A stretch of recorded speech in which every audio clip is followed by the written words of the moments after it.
तो बच्चे ये आपका कंप्यूटर फंडामेंटल्स का सब्जेक्ट है। एक सब्जेक्ट आपको देवकी मैम पढ़ाते हैं, ठीक है ना। पीसीएस मतलब उस सॉफ्टवेयर वाला है जो भी है ना, जिसकी लैब भी है साथ में आपकी, पर्सनल कंप्यूटर सॉफ्टवेयर समथिंग जो भी। तो एक आपकी जैसे मैं क्लास लूंगा, एक आपकी ज्वाइन होती है मतलब बी और बीएससी की इकट्ठी लगती है शायद वो क्लास, ठीक है ना। तो वो आपको देवकी मैम पढ़ाएंगे। हम इसमें फंडामेंटल्स के बारे में, यानी कि आपका कंप्यूटर्स का बेसिक क्या है, कैसी उसकी वर्किंग है, क्या क्या उसके कंपोनेंट्स हैं, कौन सा कंपोनेंट्स मैंडेटरी है, इस टाइप से, ठीक है ना। तो हमने उनका सभी के बारे में करना है इस सब्जेक्ट में। तो सबसे पहले हम कंप्यूटर की ही डेफिनेशन करते हैं।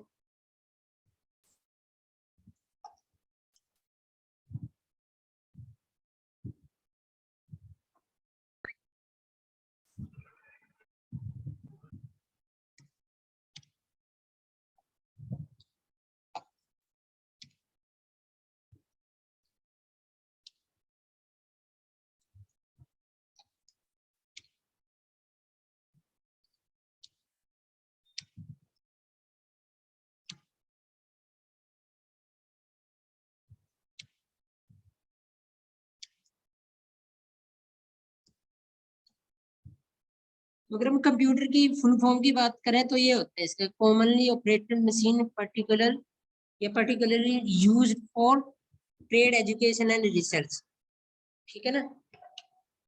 यानी कि एजुकेशन के लिए भी यूज कर सकते हो आप इसको, और रिसर्च के लिए भी यूज होती है। बेसिकली आजकल तो हर एक फील्ड में यूज होती है ना, कोई एजुकेशन या रिसर्च के अकेला नहीं कह सकते हम। चाहे आप एज ए बिजनेस से रिलेटेड कह लो, या जो भी काम होते हैं ऑलमोस्ट आजकल कंप्यूटर बेस ही होते हैं, ठीक है ना। तो कंप्यूटर क्या है, इलेक्ट्रॉनिक्स डिवाइस है, अगर हम डेफिनेशन की बात करें, ठीक है ना। It is a electronics device,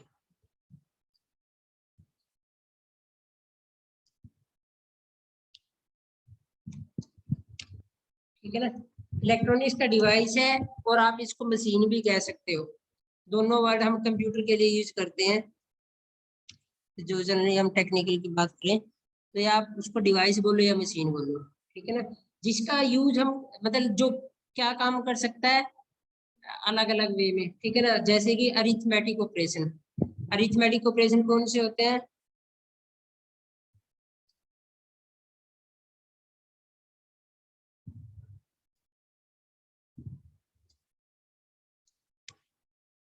तो उनमें आप इसका यूज कर सकते हो। फॉर एग्जाम्पल एडिशन हो गया, ठीक है ना, सब्सट्रैक्शन हो गया।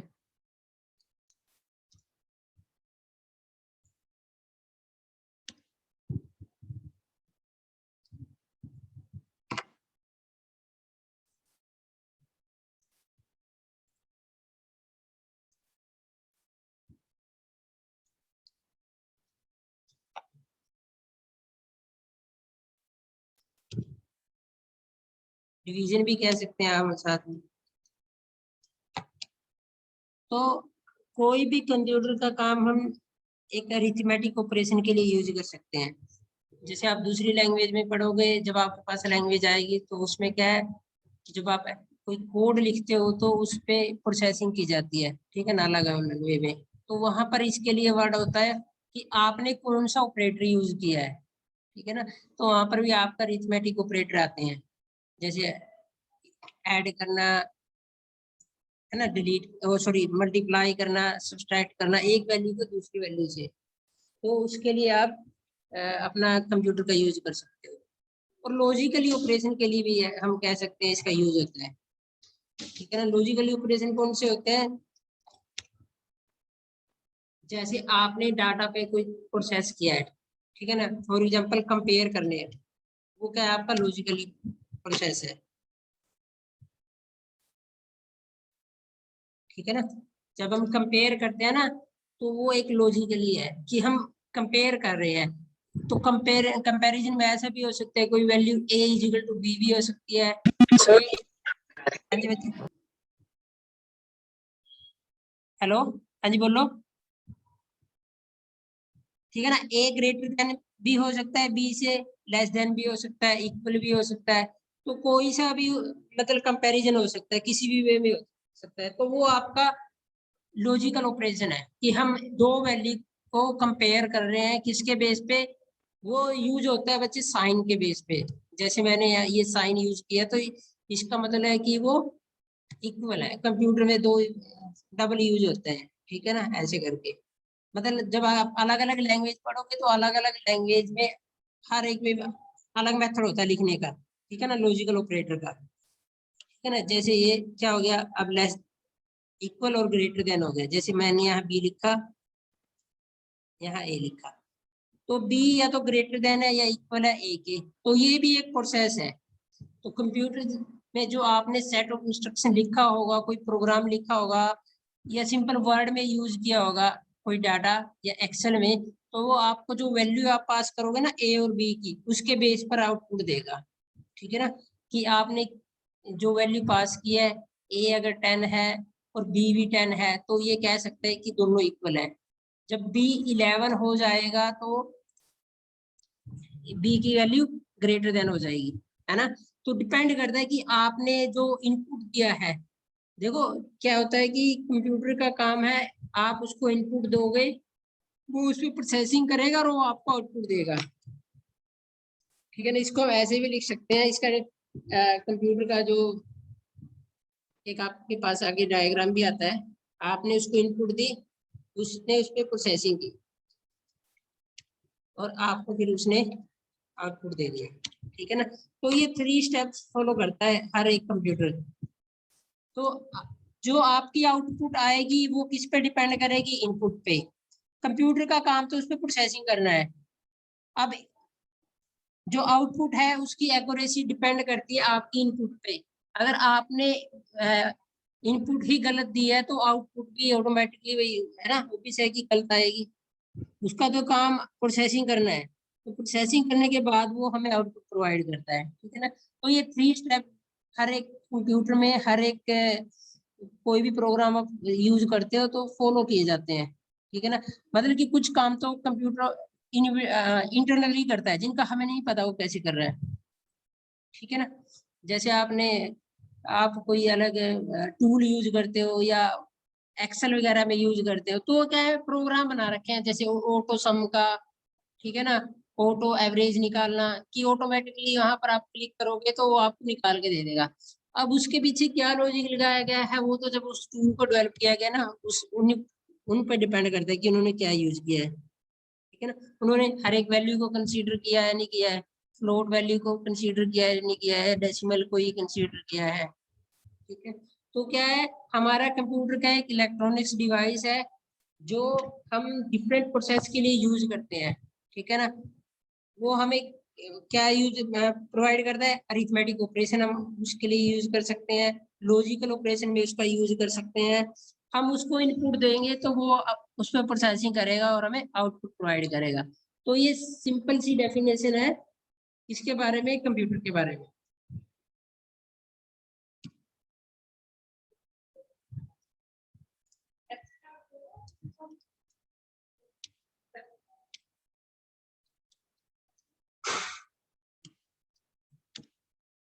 अगर हम आगे बात करते हैं कैरेक्टरिस्टिक्स की, कि क्या क्या कैरेक्टर है कंप्यूटर के।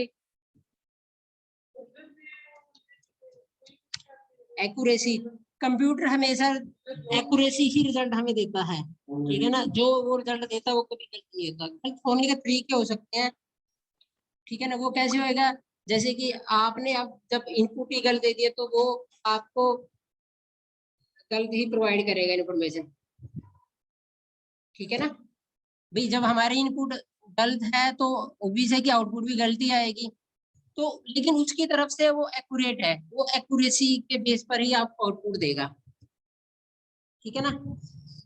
यानी कि कंप्यूटर की आउटपुट हम ये नहीं कह सकते, उसकी प्रोसेसिंग हम ये नहीं कह सकते कि गलत है। गलत कहाँ हो सकते हैं? गलत हमारा लॉजिक हो सकता है, ठीक है ना। गलत हमने इनपुट दी है उसके बेस पर गलत हो सकता है, बट वो अपनी तरफ से उसको मतलब एज इट इज जो एक ये कह सकते हो ना, एग्जैक्ट देगा निकाल के वैल्यू।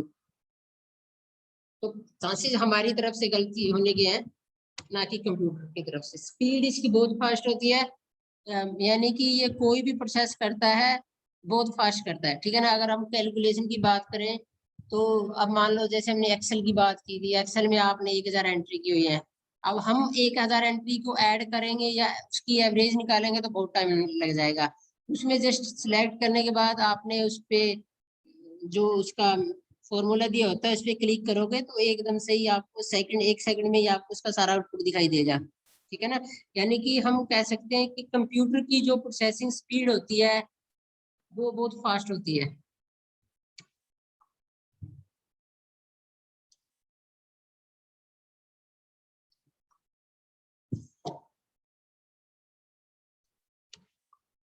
स्टोरेज कैपेसिटी होती है बच्चे की कितना डाटा स्टोर कर सकता है, ठीक है ना। आजकल आप देखोगे बहुत ज्यादा हार्ड डिस्क स्पेस आता है, कोई 500 GB की है या 1 टेरा की है या इस टाइप से, है ना।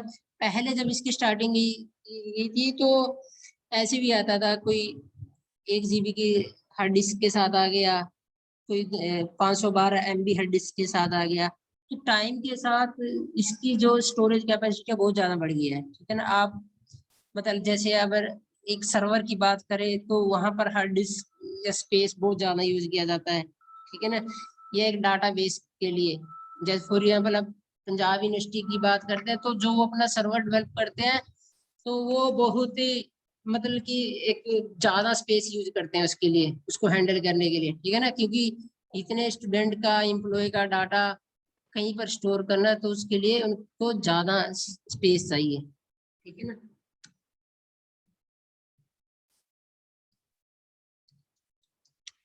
रिलायबिलिटी है बच्चे, रिलायबिलिटी का मतलब है कि रिलायबल होता है जिस पर आप विश्वास कर सकते हो, ठीक है ना। यानी कि जैसे हम कैलकुलेशन की बात करते हैं, अभी मैंने आपको 1000 एंट्री का वो एक एग्जांपल दिया था कि अगर हम उसको अ, उसकी एवरेज निकालते हैं या सम निकालते हैं तो उसमें गलती होने के चांसेस नहीं है। लेकिन अगर हम मैन्युअली निकालेंगे इतनी बहुत ज्यादा एंट्रीज की तो हो सकता है कहीं ना कहीं कुछ गलती हो जाए, है ना।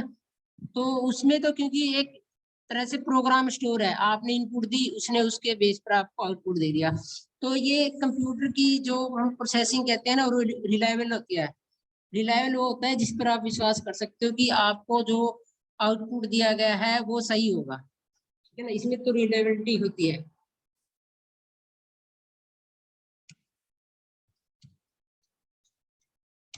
डिलीजेंस होता है बच्चे कि जैसे हम हमारे काम करने की एक लिमिट होती है ना। बंदा थक भी जाता है, उसको रेस्ट भी चाहिए, ये हो तो कंप्यूटर के लिए कोई ऐसा नहीं है। डिलीजेंस होता है विदाउट स्टॉपिंग, मतलब कंटिन्यू वर्क करना, ठीक है ना। कि वो टायर्ड नहीं होता।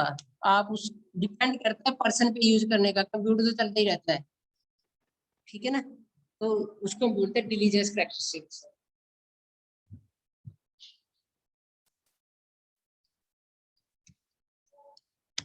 ऑटोमेटिक को प्रोसेस को फॉलो करता है, यानी कि ऑटोमेटिकली हमें कैलकुलेशन या जो भी प्रोसेस होता है वो निकाल के उसकी प्रोसेसिंग करके हमें आउटपुट दे देता है, ठीक है ना।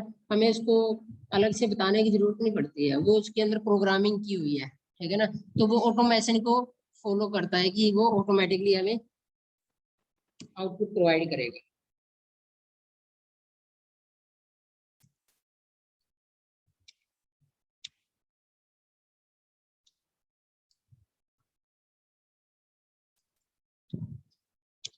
सोर्स ऑफ एंटरटेनमेंट, यानी कि हम इसको एंटरटेनमेंट के लिए भी एक तरह से इसको यूज कर सकते हैं, ठीक है ना। मूवी देखना या सॉन्ग प्ले करना या आजकल ऑनलाइन भी आप कुछ भी है ना लाइव देख सकते हो इसके थ्रू। तो ये सिर्फ ये नहीं है कि ये सिर्फ एजुकेशन या रिसर्च के लिए यूज होता है, आप इसको किसी पर्पज के लिए यूज कर सकते हो, ठीक है ना।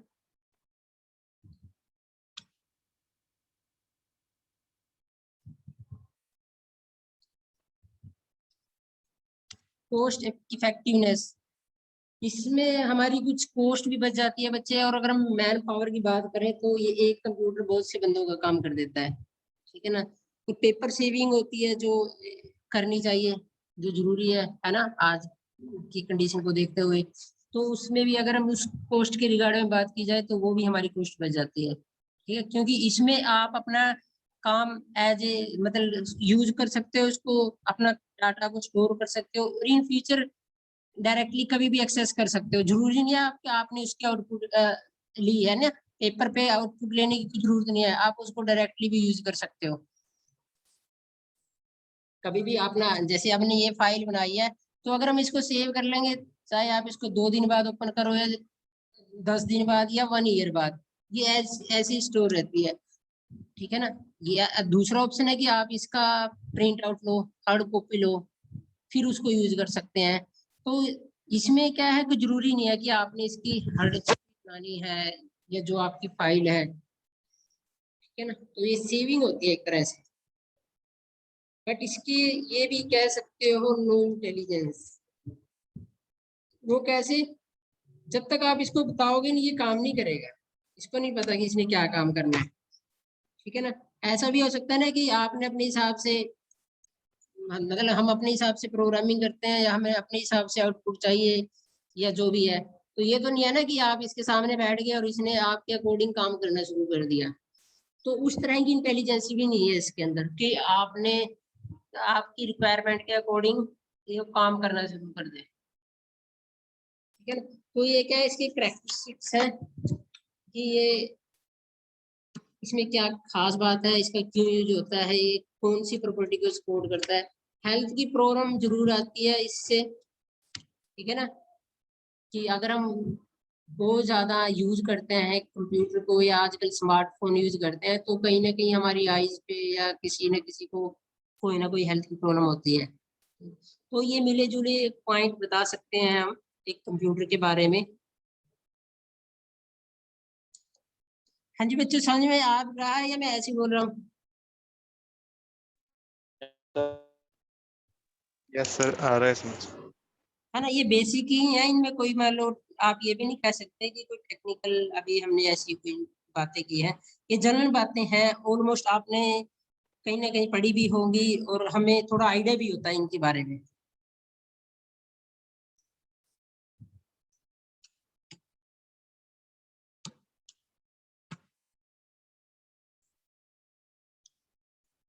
नेक्स्ट है बेनिफिट्स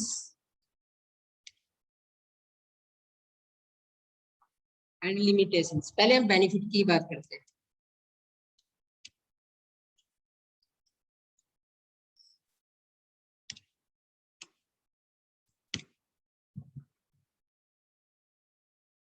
तो ये क्या है, it can solve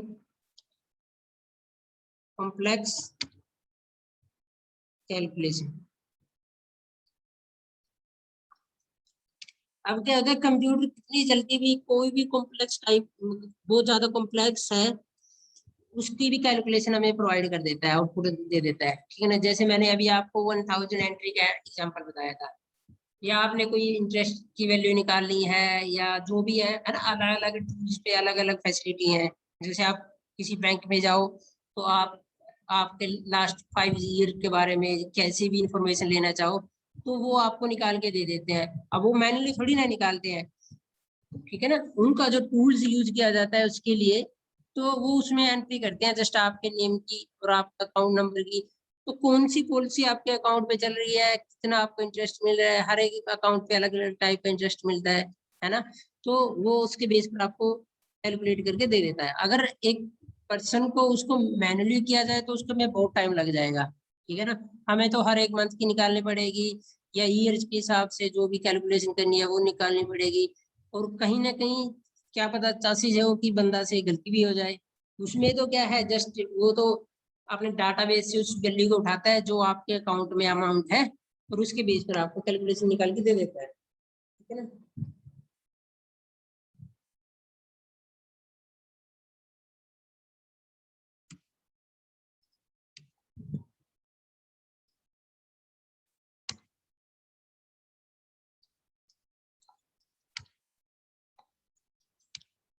self directing machine भी कह सकते हो बच्चे इसको आप, यानी कि आपने इसको एक डायरेक्शन दे दिया तो उस डायरेक्शन के बेस पर ये काम करता रहता है, ठीक है ना।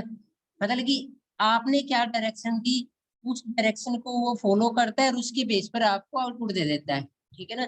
तो एक बार आपने बता दिया, उसके बेस पर वो आपको वो जो भी इंफॉर्मेशन होगी प्रोवाइड कर देगा। ऐसा नहीं है कि आपने उसको बार बार बताना है, ठीक है ना।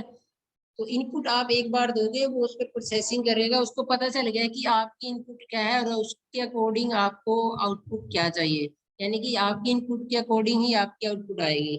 तो वो उसको यूज करेगा। एक बार जो आपने वैल्यू को इनिशियलाइज किया है, यानी कि स्टार्टिंग में बताया है, फिर उसके बेस पर वो आपको आउटपुट देगा।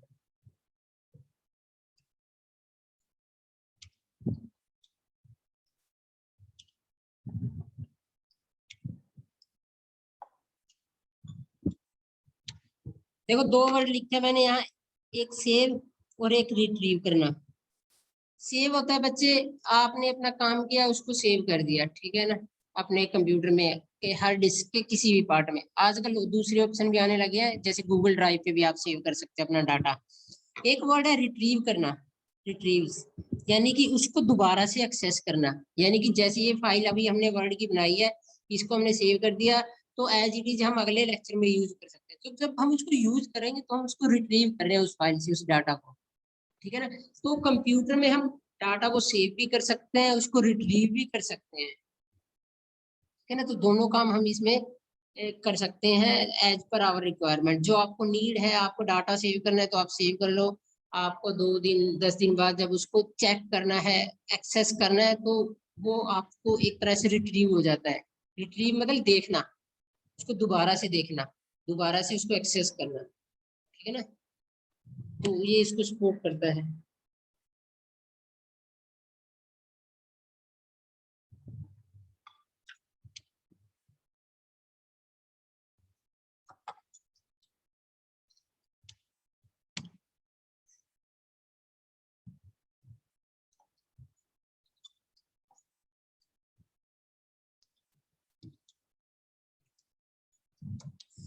तो ये कम्युनिकेट करता है एक यूजर के साथ। अब जैसे मैं काम कर रहा हूँ, तो ये एक तरह से मेरे साथ कम्युनिकेट कर रहा है। मैं इसमें कुछ लिख रहा हूँ, उसके अकॉर्डिंग ये प्रोसेसिंग करता रहता है, ठीक है ना। ये जैसे डाटा को सेव करता है, या जैसे मैं बोल रहा हूँ तो मेरी आवाज थ्रू जूम लिंक आप तक जा रही है, तो ये क्या एक कम्युनिकेशन है।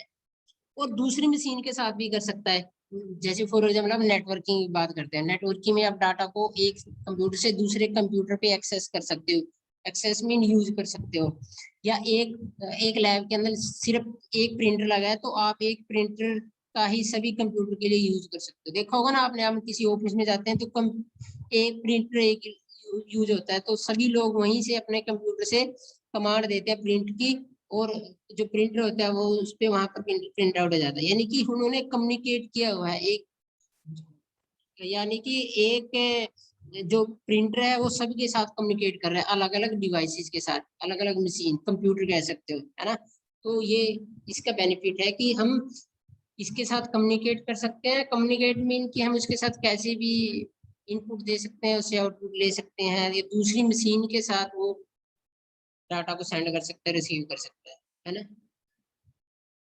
अब आगे है इसकी लिमिटेशंस की। इसमें बेनिफिट तो है कहीं ना कहीं, कोई ना कोई इसकी भी लिमिटेशंस है काम करने की।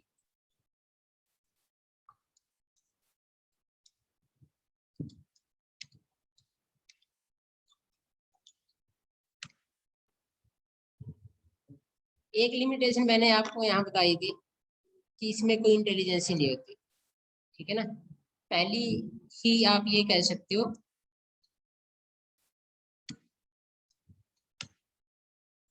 कि नो इंटेलिजेंस, कि ये कोई इंटेलिजेंट नहीं होता है, इसको आपको बताना पड़ता है। जैसे एक आदमी है, कोई भी ह्यूमन है, तो वो क्या करता है, अपने बेस पर सोच सकता है ना कि मैंने क्या काम करना है।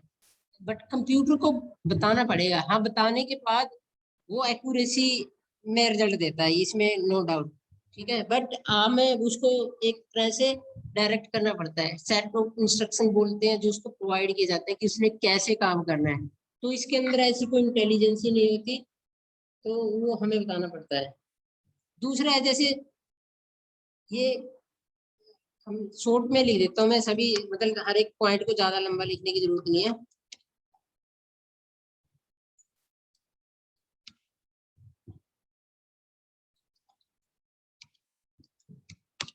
अब जैसे मैंने ये डॉक्यूमेंट वर्ड को ओपन किया हुआ है, तो जब तक मैं इसको सेव नहीं करूंगा तो ये अपने आप कुछ ना सोचेगा कि मैं इसको सेव कर लूं ताकि इसको दोबारा से यूज किया जा सके, है ना। सीधी सी बात है ना कि जब तक मैं इसको सेव नहीं करूंगा ये इसको सेव नहीं करेगा। अगर मैंने इसको शट डाउन कर दिया तो इसको डिलीट कर देगा।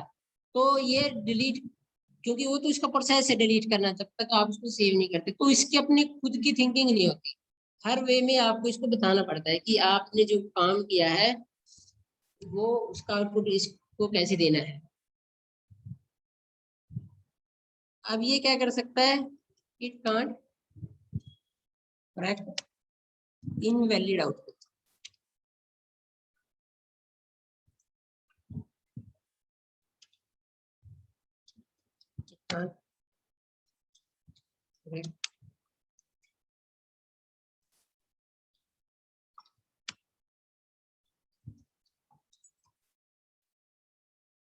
अब मैंने इसको गलत इनपुट दे दी, अब ये अपने आप उसको सही नहीं कर सकता, ठीक है। उसके बेस पर आपको गलत आउटपुट दे देगा, ये कर सकता है, ठीक है ना। अगर हमारी जो इनपुट है वो इनवैलिड है, इसको मतलब कंप्यूटर में पता तो चल जाता है कि गलती है, तो वो उसको जब हम उसको एग्जीक्यूट कराते हैं किसी प्रोग्राम को तो वो हमें तब बताता है कि आपकी जो आउटपुट आई है वो वहां पर इनपुट इस तरह से गलत है, बट वो उसको सही नहीं कर सकता, करेक्ट नहीं कर सकता, ठीक है ना। इसकी नो फीलिंग कह सकते हो आप, शॉर्ट में लिख देते हो, है ना। तो कंप्यूटर की फीलिंग नहीं होती, ये सारा दिन कैसे भी रन कर सकता है इस तरह से। और भी बहुत वीक पॉइंट है हमारी हेल्थ से रिलेटेड है, जैसे ऊपर लिखा हुआ है, या इसको लोग मिस यूज भी करते हैं, है ना। टाइम वेस्टेज भी होता है इससे हमारा, अगर हमने बिना उसके यूज किया। जैसे आजकल स्मार्टफोन की बात करें तो सारा दिन लोग सोशल मीडिया पर ही लगे रहते हैं, तो उसका कोई बेनिफिट थोड़ी ना लिया जा रहा है। आप सोशल मीडिया यूज कर रहे हो, व्हाट्सएप यूज कर रहे हो, फेसबुक यूज कर रहे हो, तो उससे तो हमारे टाइम की वेस्टेज है एक तरह से। तो ये हमें बताएगा नहीं कि आप में मुझे अब यूज कर रहे हो तो आपका टाइम वेस्ट हो रहा है ना, कि आप मुझे यूज मत करो। ऐसा थोड़ी ना कोई मैसेज आता है हमारे को कंप्यूटर या किसी भी स्मार्टफोन की तरफ से।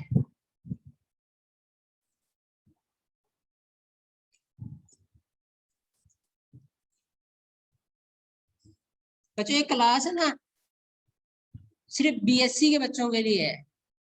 बीए का जो फंडामेंटल का सब्जेक्ट है वो कोई और पढ़ाएगा, मैं पूछ लूंगा कौन पढ़ाएगा, या आप लोग बात कर लेना टीचर से।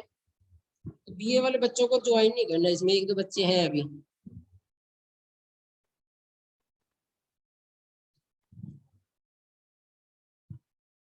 हाँ जी अभिषेक, आप बीए के हो ना।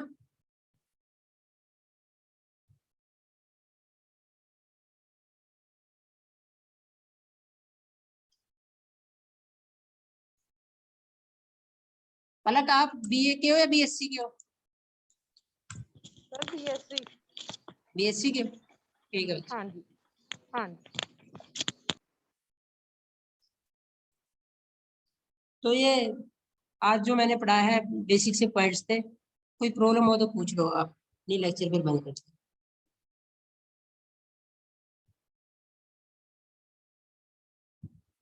हाँ जी बच्चे, पूछना है किसी ने कुछ। No sir. नो चलो सर। ठीक।